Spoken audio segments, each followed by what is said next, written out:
Permohonan keadilan restoratif atau restoratif justice untuk Rismon Sianipar terkait kasus ijazah Presiden ke-7 RI Republik Indonesia Joko Widodo di Polda Metro Jaya telah masuk tahap finalisasi. Rismon mengajukan permohonan restoratif justice setelah mengakui ada kekeliruan dalam temuan penelitiannya.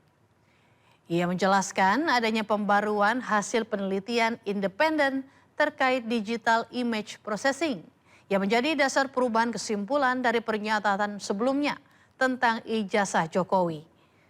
Terkait dengan hal itu, pihak pelapor menyambut baik itikat tersebut hingga kedua belah pihak sepakat menandatangani dokumen perdamaian pada Rabu 1 April 2026 di Polda Metro Jaya.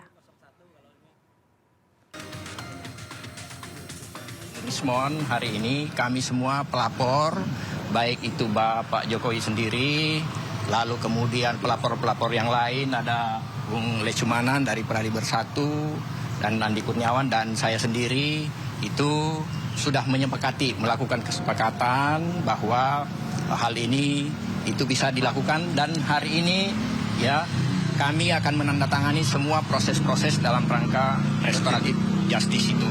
Jadi tidak ada lagi polemik di luar, ya. RJ sudah final, hari ini kita tanda tangani bersama. Terima kasih. Ada 4 pelapor, jadi selain Pak Jokowi ada 3, yaitu Bang Andi Kurniawan, Bang Lecumanan dan Bang Maret Swekan. Jadi keempat pihak tersebut telah setuju untuk proses dilanjutkannya proses RJ untuk SP3 ya kan. Jadi intinya saya jelaskan tadi bahwa ini murni karena memang temuan saya yang memang nanti saya akan tulis supaya bisa dipertanggungjawabkan di depan mereka-mereka yang mengetahui, mereka-mereka yang memang memiliki latar belakang pengetahuan di bidang digital image processing maupun digital forensik. Itu akan saya bukukan dan itu akan saya berikan langsung mungkin ke Pak Jokowi kalau mau menerima kami di Solo, maupun kepada pihak-pihak lain yang ingin kenapa sih Rismon berubah. Jadi memang alasannya memang pondasinya matematika.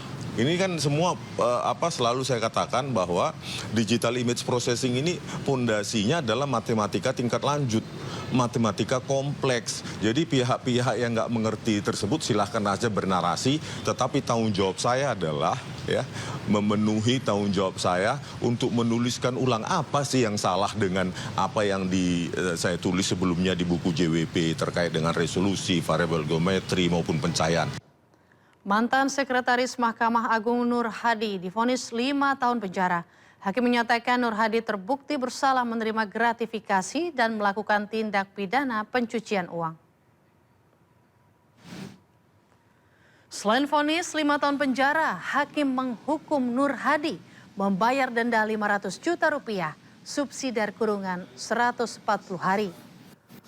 Nur Hadi juga dihukum membayar uang pengganti sebesar 137 miliar rupiah atau harta bendanya dirampas dan dilelang. Nur Hadi dinyatakan terbukti menerima gratifikasi dan melakukan tindak pidana pencucian uang.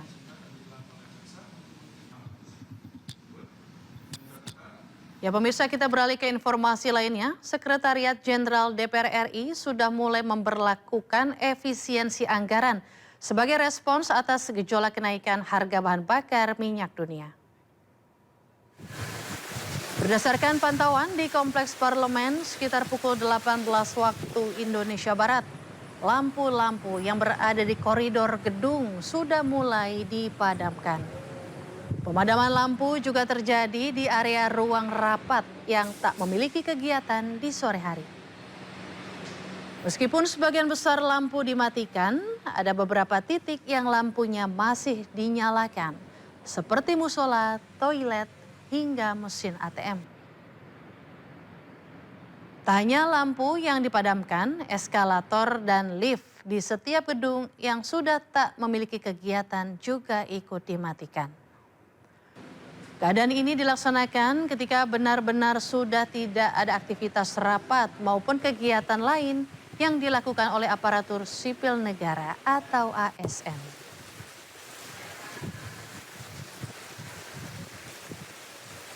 Pemirsa, Menteri Ketenagakerjaan Yasirli mengumumkan pelaksanaan kebijakan work from home atau bekerja dari rumah bagi karyawan swasta. Perusahaan swasta diminta menerapkan WFH 1 hari dalam sepekan. Sejumlah ketentuan pun diatur, termasuk penerapan WFH tidak boleh mengurangi upah karyawan dan jatah cuti tahunan.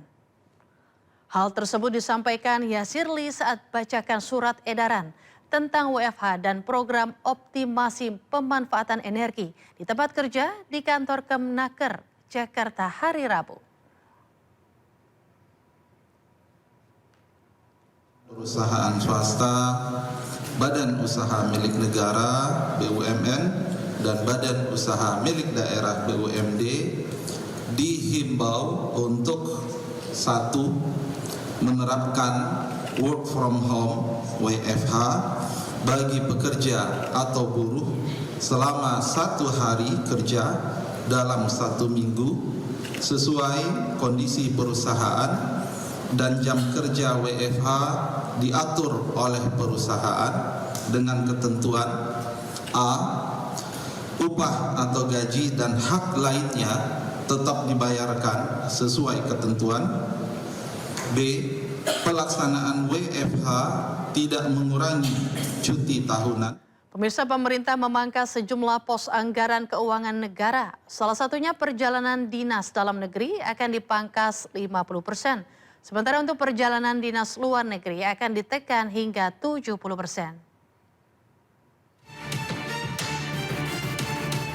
Sebagai upaya antisipasi dampak gejolak pelemahan ekonomi global akibat perang Amerika Serikat Israel menyerang Iran dan konflik Timur Tengah, pemerintah melakukan efisiensi dan pemangkasan anggaran secara besar-besaran. Salah satunya perjalanan dinas dalam negeri dipangkas hingga 50%, sementara untuk perjalanan dinas luar negeri ditekan hingga 70%. Menteri Koordinator Bidang Perekonomian Erlangga Hartarto menjelaskan kebijakan ini merupakan langkah adaptif untuk mendorong pola kerja yang lebih efisien, produktif, dan berbasis digital. Selain perjalanan dinas, pemerintah melakukan efisiensi mobilitas melalui pembatasan penggunaan kendaraan dinas hingga 50%, kecuali untuk operasional dan kendaraan listrik. Pemerintah daerah juga diimbau menyesuaikan kebijakan pengendalian mobilitas sesuai karakteristik wilayah masing-masing, antara lain melalui perluasan pelaksanaan Car Free Day. Selain efisiensi mobilitas, pemerintah juga turut mengimbau masyarakat untuk menghemat energi dalam aktivitas sehari-hari, baik di rumah maupun di tempat kerja, serta memprioritaskan penggunaan transportasi publik. Adapun kebijakan dan imbauan tersebut merupakan bagian dari 8 butir transformasi budaya kerja nasional yang dicanangkan pemerintah. Salah satunya adalah penerapan kerja dari rumah atau work from home bagi aparatur sipil negara setiap Jumat, serta WFH bagi sektor swasta. Kebijakan ini akan mulai berlaku pada 1 April dan akan dituangkan dalam surat edaran Menteri Pendayagunaan Aparatur Negara dan Reformasi Birokrasi, Menteri Dalam Negeri, dan Menteri Ketenagakerjaan. Kebijakan WFH diperkirakan memberikan penghematan anggaran pendapatan dan belanja negara sebesar 6,2 triliun rupiah serta potensi penghematan konsumsi BBM masyarakat hingga 59 triliun rupiah.